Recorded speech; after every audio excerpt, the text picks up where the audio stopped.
Dobro jutro želim svima, radujem se da smo opet zajedno, pozdravljam sve vas koji nas pratite preko malih ekrana. Ovoga jutra želim da razmišljamo o nečemu možda što smo razmišljali nekoliko sedmica, budući da se nalazimo u izvanrednim okolnostima, ne samo ovdje u Australiji, nego i širom svijeta. Koronavirus koji zaista zahvatio cijeli svijet, siguran sam da su većina od vas, kao što sam i sam, razmišljali možda više o Bogu i o molitvi. Kako se moliti, a da Bog čuje? Da li postoji neka tajna i neki ključ? Želim ovoga jutra da razmišljamo o jednom događaju koji je zapisan u Starom Zavjetu, a pronalazimo ga u prvoj Samuilovoj prvom poglavlju. Ali prije nego što zajedno krenemo kroz ovo razmišljanje, pozvao bi vas da pognete vaše glave na molitvu. Dragi naš nebeski Oče, dolazimo pred Tebe u ovom trenutku i zahvalni smo Tebi što si Ti prisutan tu u nama, među nama i u našim životima. Hvala Ti, Gospode, što nas nisi ostavio i što nismo sami. Hvala Ti što si nam dao obećanje da ne samo da ćeš biti prisutan, nego da ćeš nam pomoći sa svim onim sa čime se suočavamo, tako i sa ovim problemom koji se zove koronavirus.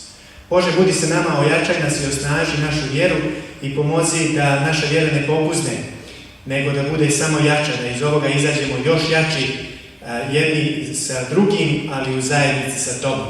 Nauči nas moliti se kao što si naučio i svoje učenike i pomozi nam da možemo biti pravi bogomolci. Ovo Te sve molimo i zahvaljujemo Ti za sve u ime Isusova. Imala je sve što se poželjeti može, imala je bogatstvo, muža, sluge, poziciju u društvu. Međutim, nije bila zadovoljna, nešto je nedostajalo. Njen život je bio prazan. U stvari, njena utroba je bila prazna. Nije mogla da ima djece. I to je stavilo veliki pritisak na nju i na njen dom. Slušala je druge dok se kretala ulicama kako pričaju o tome. To je bilo otežavalo još više okolnosti u kojima se nalazila. Ali ono što je možda najviše boljelo jeste što su njene sluge koje su je jako voljele, pokazivale sažaljenje prema njoj, a nisu mogli da joj pomognu. A onda se dogodilo nešto neočekivano. Njen muž u namjeri da joj pomogne oženio je drugu. A da stvar bude još gora, ona je dobila djecu skoro odmah nakon godinu dana nakon ženitbe. Rodila mu je i sinove i kćerke i ovo je stavilo dodatni pritisak na ovu ženu koja se zvala Ana. Nije mogla da njena sramota je sada postala još veća nego što je bila do sada. Nalazila se u jednom jako velikom očaju. Njen dom koji je bio dom, radostan dom, pretvorio se sada u dom u kome je bio pakao. Ova nova žena, koja se zvala Fenina, bila je jako ljubomorna, ali pored toga njeni pogledi su bili uskogrudni. Posmatrala je stvari samo iz svoje perspektive. Elkana je bio dobar čovjek, pobožan čovjek. Svake večeri imali su bogosluženje, svakog jutra imali su bogosluženje. Također svake godine išli su na hodočašća, religiozna hodočašća i on bi vodio cijeli svoj dom, svu svoju porodicu. Dao bi Fenini jedan dio dara i njenoj djeci jedan dio, dok bi sa druge strane dao Ani dupli dio dara. Fenina je bila još više ljubomorna zbog ovoga. Ana više nije mogla da ovo sve proživljava i pobjegla je od kuće. Njen muž je krenuo za njom, Elkana, želio je da je utješi riječima: zašto plačeš, zašto si tužna, zar ti nisam ja bolji od 10 sinova? Ali ovo nije pomoglo njenoj tuzi i okolnostima u kojima se nalazila. Možda jedna mala digresija za nas, muževe, kako ne treba da postupamo u odnosu na naše žene. Često dođemo sa namjerom da dademo rješenje, ali one često ne traže rješenje, možda ga i same znaju. Ono što je potrebno jeste da pokažemo saosjećanje i da smo tu, da smo prisutni i da slušamo. Riječi Elkane nisu pomogle Ani. Ona je pobjegla i otišla i ovdje pronalazimo u prvom poglavlju, u prvoj Samuilovi, da je otišla u dom Gospodnji. Otišla je kod onoga koji je može razumjeti, koji je prošao kroz slične okolnosti prije nje. Otišla je da izlije svoju dušu njemu. I tamo dok se je nalazila na molitvi, dok je izlijevala svoju dušu i tražila od Boga da joj pomogne u okolnostima u kojima se je nalazila, u tom trenutku ušao je u crkvu, u dom Gospodnji sveštenik. Nije znao šta se događa, ali posmatrajući Anu vidio je da priča, da se usta otvaraju, a ništa nije čuo, nikakve riječi nisu izlazile iz njenih usta. Pomislio je ono najgore, pomislio je da se napila i da je došla u dom Gospodnji pijena i zato ju je i ukorio. Šta tražiš ovdje u domu Gospodnjem i još si došla pijena? Ana je podigla svoju glavu, a tada se moglo vidjeti na njenom licu da njeno lice je bilo prekriveno suzama. Sveštenik kada je vidio to, očekivao je da se zemlja otvori i da ga proguta. Ana je odgovorila na njegovu optužbu: ne, gospodaru, ja nisam pijena, došla sam u dom Gospodnji da se molim. Na to je dalje sveštenik dodao i odgovorio: idi s mirom kući i neka Gospod usliši molitvu tvoju. I zaista kad čitamo ovdje u prvom poglavlju, u prvoj Samuilovoj, mi pronalazimo da je Gospod uslišio Aninu molitvu. Svega godinu dana ili manje od godinu dana ona je dobila sina i dala mu je ime Samuilo, što znači Gospod je čuo i Gospod je uslišio. Ali ono što je toga dana Ana uradila više od molitve koja je izlazila iz dubine njene duše, iz njenoga srca, učinila je zavjet sa Bogom. Dala je Bogu obećanje i rekla je: Bože, ako mi daš dijete, ja ću ga vratiti tebi nazad. I zaista nakon 3 godine je to i uradila. Vratila je dijete nazad Bogu da služi u hramu. Dragi moji, postoji ovdje velika pouka i za nas i za naše molitve. Ne samo da one treba da budu iz dubine duše, iz našega srca, nego potrebno je ponekada da napravimo i zavjet sa Gospodom, da dademo Bogu obećanje. Ako usliši našu molitvu, da ćemo mi uzvratiti tako što ćemo učiniti nešto veliko iza njega. Ono što bih želio da izvučemo iz ove pouke i ove priče Aninog iskustva jesu 4 pouke. Prva od ovih pouka jeste da ono što je važno, da budemo iskreni pred Bogom. Bog poznaje tebe i mene. On poznaje naše najdublje i najskrivene tajne. Dođimo pred Boga takvi kakvi smo. Budimo iskreni, otvorimo naše srca njemu, vapimo iz dubine duše, jer on nas i poziva da dođemo sa svim našim brigama i svim našim teretima. Hodite k meni svi koji ste umorni, natovareni, kaže on ovoga jutra tebi i meni, i ja ću vas odmoriti. Bog će odgovoriti na naše molitve. Ponekad on kaže da, ponekad možda ne još, a ponekad ako nije dobro za nas, on kaže ne.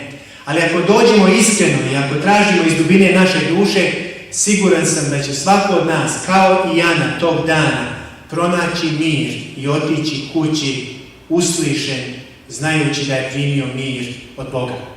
Drugo što bih želio da izvučemo kao pouku iz ove priče, jeste da se ne razočaramo kad nas drugi optužuju. Teško je ovo posebno kad se suočimo sa onima u koje imamo povjerenje ili od kojih to ne očekujemo ili koji su nam blizu.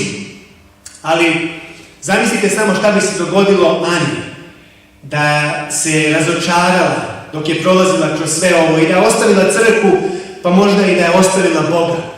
Nikad ne bi doživjela ovo iskustvo koje je doživjela. Nikad ne bi imala ovako veliko čudo u svome životu. Bog ne bi mogao učiniti ovako veliko čudo.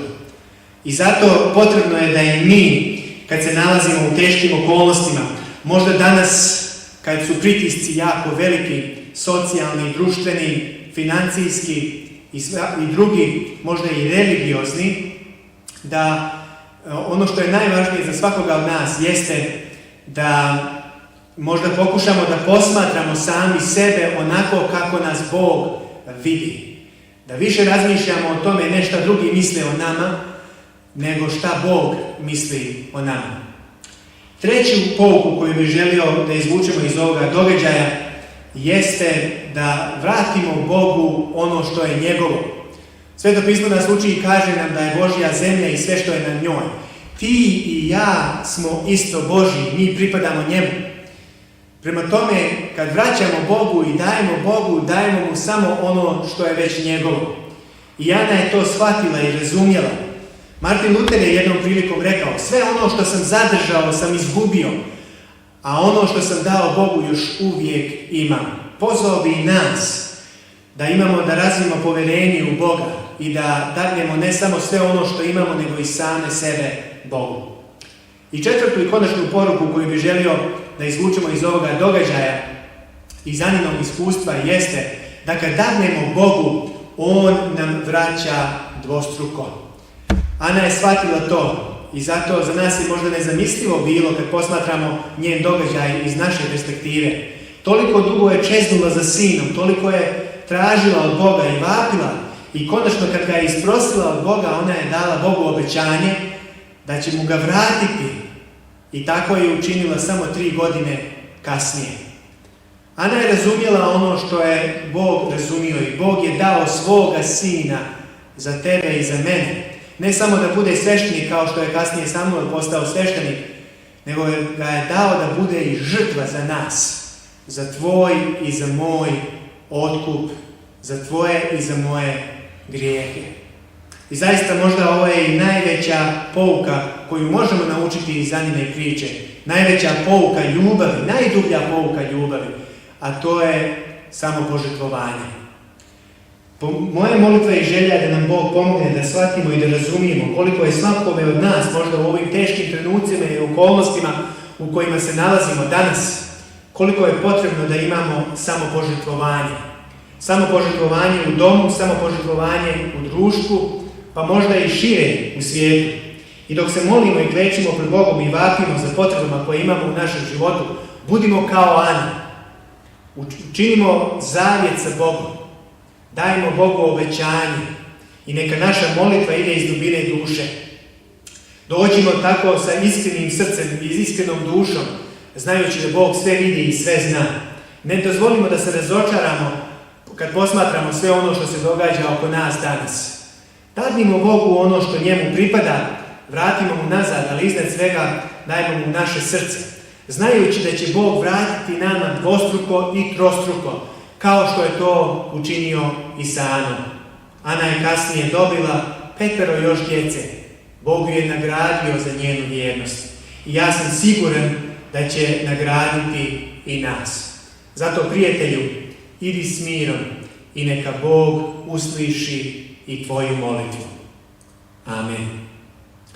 Pozvao bih vas da pognete vaše glave i da se pomolimo Bogu.